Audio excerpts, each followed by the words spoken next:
আসসালামু আলাইকুম। তো আজকে সকালেও ঘুম থেকে উঠে আমার সেম ডিউটি নাস্তা বানানো, আর নাস্তা বানাতে গিয়ে এটা আমার কমন হয়ে গেছে এখন, রুটি পুইড়া যাওয়া।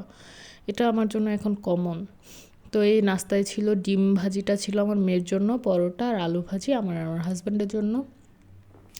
আর এদিকে আমার মেয়ে কান্না করতেছে, ওকে জলদি জলদি খাওয়াও, ওর ক্ষুধা লাগছে। তো আজকে মুরগি আনছিল অনেকগুলা মেনলি।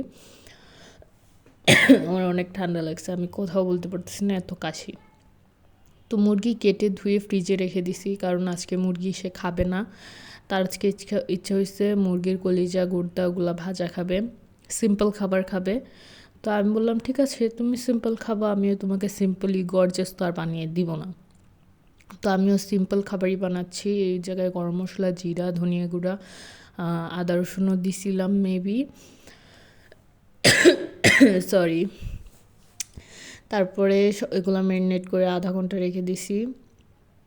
আর এই যে এটার মধ্যে আমি রুটি ভাজতে নিছিলাম, মানে এটা কিনছিলাম মেনলি রুটি ভাজতে, বাট এটার মধ্যে রুটি ভাজা যায় না, হয় একেবারে পুড়ে যায় আর নয়তো ভিতরে কাঁচা কাঁচা থেকে যায়।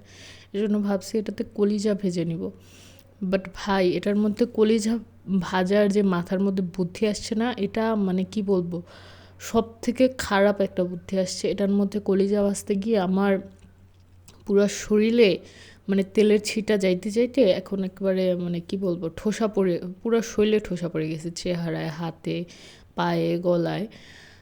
তারপর অনেক কষ্ট করে ভাজছি। এই যে ভাজা হয়ে গেছে, অনেকগুলো হয়েছিল, বাট সবগুলো খাওয়া হয়নি, কারণ আমার কলিজা তো ভালো লাগে না, আমার হাজব্যান্ডের ভালো লাগে। তো এই তো সিম্পল খাবার ছিল।